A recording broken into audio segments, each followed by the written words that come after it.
Hi friends, welcome back to my YouTube channel. ಇವತ್ತು ನಾನು ಮನೇಲೆ ಯಾವ ರೀತಿ ಪಿಜ್ಜಾ ಮಾಡೋದು ಅಂತ ತೋರಿಸ್ತಾ ಇದ್ದೀನಿ. ತುಂಬ ಸಿಂಪಲ್ಲು, ಜಸ್ಟ್ ಒಂದು 10 ಮಿನಿಟ್ಸ್ ಇದ್ದರೆ ಸಾಕು ಈ ರೀತಿ ಮಾಡ್ಕೊಬೋದು. ಇದಕ್ಕೆ ಯಾವುದೇ ರೀತಿ ಪಿಜ್ಜಾ ಬೇಸ್ ಆಗಲಿ, ಮೈದಾ ಹಿಟ್ಟಾಗಲಿ, ಗೋಧಿ ಹಿಟ್ಟಾಗಲಿ ಯಾವುದೇ ರೀತಿ ನಾನು ಯೂಸ್ ಮಾಡ್ತಾ ಇಲ್ಲ. ಜಸ್ಟ್ ನಾನು 4 ಪೀಸ್ ಆಫ್ ಬ್ರೆಡ್ ತೊಗೊಂಡು ಅದನ್ನು ಈ ರೀತಿ ಕಟ್ ಮಾಡ್ಕೊತಾ ಇದ್ದೀನಿ. ಮತ್ತು ಅದನ್ನು ಮಿಡಲಲ್ಲಿ ಈ ರೀತಿ ಕಟ್ ಮಾಡ್ಕೊತಾ ಇದ್ದೀನಿ. ತುಂಬ ಈಸಿ, ಮತ್ತು ಈ ರೀತಿ ಮಕ್ಕಳಿಗೆ ಆಗಲಿ ಯಾರಿಗೆ ಆದರೂ ಮಾಡಿಕೊಟ್ರೆ ಅವರು ತುಂಬ ಇಷ್ಟಪಟ್ಟು ತಿಂತಾರೆ. ಮತ್ತು ಅದಕ್ಕೆ ನಾನು ಪಿಜ್ಜಾ ಬೇಸ್ ಮಾಡ್ಕೊಳ್ಳೋಕ್ಕೆ 2 ಮೊಟ್ಟೆ ತೊಗೊಂಡಿದ್ದೀನಿ.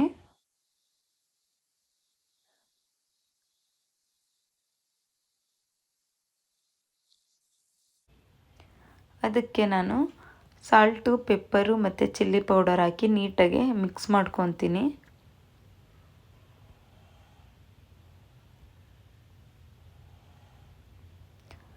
ಈ ರೀತಿ ಒಂದು ಸರಿ ನಿಮ್ಮ ಮನೆಯಲ್ಲಿ ಮಾಡಿಕೊಡಿ, ಮಕ್ಕಳಿಗೆ ಆಗಲಿ ದೊಡ್ಡವ್ರಿಗೆ ಆಗಲಿ, ಅವ್ರು ತುಂಬ ಇಷ್ಟಪಟ್ಟು ತಿಂತಾರೆ. ಒಂದು ಸರಿ ನೀವು ಮಾಡಿಕೊಟ್ರೆ ಅದರ ಟೇಸ್ಟ್ ನೋಡಿ ಮತ್ತೆ ಹೊರಗಡೆ ಅವರು ಕೇಳೋದೇ ಇಲ್ಲ.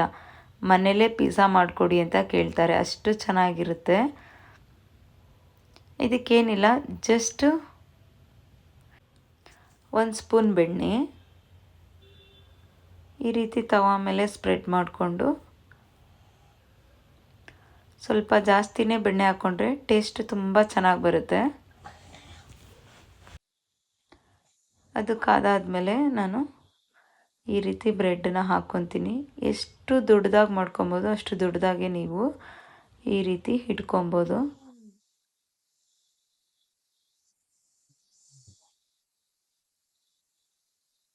ಈ ರೀತಿ ಇಟ್ಕೊಳ್ಳಿ. ನನಗೆ ಇಲ್ಲಿ 5 ಸ್ಲೈಸ್ ಇಟ್ಕೊಂಡಿದ್ದೀನಿ ನಾನು.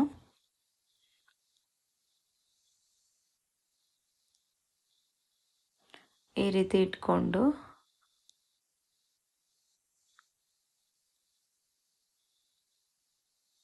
ನಾವು ಮಿಕ್ಸ್ ಮಾಡಿಕೊಂಡು ಇಟ್ಕೊಂಡಿರುವಂಥ ಮೊಟ್ಟೆನ ಇದ್ರ ಮೇಲೆ ನೀಟಾಗಿ ಹಾಕಬೇಕು. ಈ ರೀತಿ ಹಾಕಿದ್ರೆ ತಿಕ್ಕಾಗಿ ನಮಗೆ ಸೇಮ್ ಪಿಜ್ಜಾ ಬೇಸ್ ಹೇಗಿರುತ್ತೆ ಅದೇ ರೀತಿ ಬರುತ್ತೆ. ಯಾವ ರೀತಿ ಬರುತ್ತೆ ಅಂತ ನೋಡಿ ನೀವು. ಈ ರೀತಿ ಮೇಲೆ ಹಾಕ್ಕೊಂಡ್ರೆ ಅದು ನೀಟಾಗಿ ಬೆಂದಾದಮೇಲೆ ಸೇಮ್ ಪಿಜ್ಜಾ ಬೇಸ್ ಥರನೇ ಬರುತ್ತೆ. ಅದ್ರ ಮೇಲೆ ನಮಗೆ ಯಾವ ತರಕಾರಿ ಬೇಕು ಅದನ್ನೆಲ್ಲ ಹಾಕ್ಕೊಬೋದು. ಪನ್ನೀರ್ ಬೇಕು ಅಂದರೆ ಪನ್ನೀರ್ ಹಾಕ್ಕೊಬೋದು, ಚೀಸ್ ಹಾಕ್ಕೊಬೋದು, ವೆಜಿಟೇಬಲ್ ಕ್ಯಾರೆಟು, ಕ್ಯಾಬೇಜು ಎಲ್ಲ ಹಾಕ್ಕೊಬೋದು. ನಾನು ಇದಕ್ಕೆ ಆನಿಯನ್ನು, ಕ್ಯಾಪ್ಸಿಕಮ್ಮು ಇದು ಸ್ವಲ್ಪ ಬೆಂದಿದೆ. ಈಗ ನಾನು ಅದನ್ನು ಉಲ್ಟಾ ತಿರುಗಿಸಿ ಬೇಯಿಸ್ಕೊತೀನಿ. ನೋಡ್ಬೋದು ಬೇಸ್ ರೆಡಿಯಾಗಿದೆ. ಈಗ ನಾನು ಇದ್ರ ಮೇಲೆ ಒಂದು ಸ್ಲೈಸ್ ಇಟ್ಟಿದ್ದೀನಿ, ಮತ್ತು ಇನ್ನೊಂದು ಸ್ಲೈಸ್ ಕಟ್ ಮಾಡಿ ಚೀಸ್ನ ಇಡ್ತೀನಿ.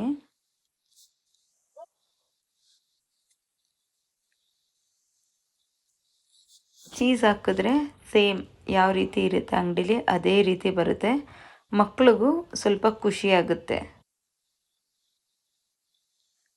ಅದು ಬಿಸಿ ಬಿಸಿಲು ತಿನ್ಬೇಕಾದ್ರೆ ಅದು ಚೀಸ್ದು ಲೈನ್ಸ್ ಬರುತ್ತಲ್ಲ, ಸೊ ಅದರಿಂದ ಮಕ್ಕಳು ಫುಲ್ ಖುಷಿಯಿಂದ ತಿಂತಾರೆ.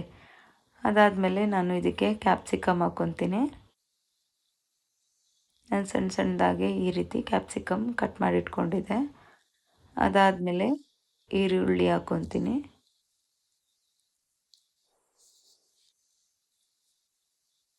ಈರುಳ್ಳಿ ನಿಮ್ಗೆ ಯಾವ ರೀತಿ ಬೇಕು ಆ ರೀತಿ ಹಾಕ್ಕೊಳ್ಳಿ. ಅದಾದಮೇಲೆ ನಾನು ಜೋಳ ಬೇಯಿಸಿಟ್ಕೊಂಡಿದ್ದೆ, ಸ್ವೀಟ್ ಕಾರ್ನ್ ಇದು. ನಿಮ್ಗೆ ಎಷ್ಟು ಬೇಕಷ್ಟು ಹಾಕ್ಕೊಳ್ಳಿ. ನಾನು ಸ್ವಲ್ಪ ಜಾಸ್ತಿ ಹಾಕ್ಕೊತೀನಿ. ಇದು ಕಾರ್ನ್ ಪಿಜ್ಜಾ, ಚೀಸ್ ಪಿಜ್ಜಾ. ತುಂಬ ಈಸಿ, ಬಟ್ ಮನೇಲೇ ಮಾಡೋದ್ರಿಂದ ಹೆಲ್ದಿಯಾಗಿರುತ್ತೆ. ಮತ್ತು ನಮಗೂ ಕೂಡ ಖುಷಿ, ನಾವೇ ಮಾಡ್ಕೊಂಡು ತಿಂದಿದ್ದೀವಿ ಅನ್ನೋ ಖುಷಿ ಇರುತ್ತೆ. ಸೊ ಹಾಗಾಗಿ ಮನೇಲೇ ಟ್ರೈ ಮಾಡಿ, ತುಂಬ ಚೆನ್ನಾಗಿ ಬರುತ್ತೆ, ತುಂಬ ಈಸಿ. ಮತ್ತು ಇದಕ್ಕೆ ಸ್ವಲ್ಪ ಮಯೋನೀಸ್ ಹಾಕ್ಕೊತೀನಿ ಮೇಲೆ.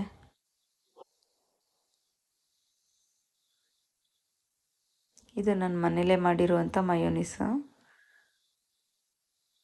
Egg mayonnaise. ಟೇಸ್ಟ್ ಅಂತೂ ತುಂಬ ಚೆನ್ನಾಗಿದೆ.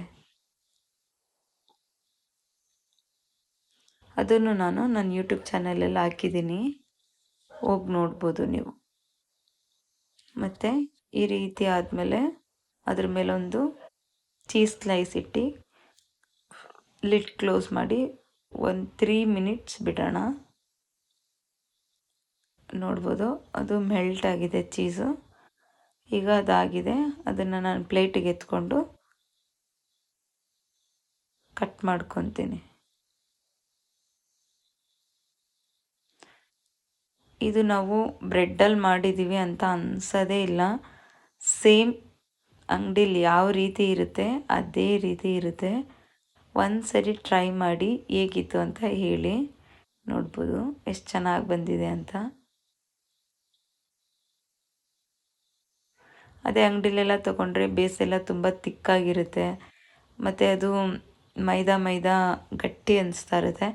ಬಟ್ ಇದು ಹಂಗೆ ಅನ್ಸೋದೇ ಇಲ್ಲ, ತುಂಬ ತಿನ್ನ ಸ್ಲೈಸು.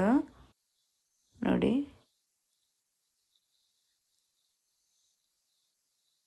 ಎಷ್ಟು ಚೆನ್ನಾಗಿ ಬಂದಿದೆ, ನೀವೇ ನೋಡ್ಬೋದು. ಟೇಸ್ಟ್ ಅಂತೂ ಅಮೇಝಿಂಗ್ ಆಗಿತ್ತು. ಇದಕ್ಕೆ ನೀವು ಬೇಕಾದ್ರೆ ಪನ್ನೀರು ಅದೆಲ್ಲ ಆ್ಯಡ್ ಮಾಡಿಕೊಂಡ್ರೆ ಇನ್ನೂ ಚೆನ್ನಾಗಿರುತ್ತೆ. ಬಟ್ ಇದು ಸಿಂಪಲ್ಲಾಗಿ ಮನೇಲೇ ಆರಾಮ್ಸೆ ಮಾಡ್ಕೊಬೋದು.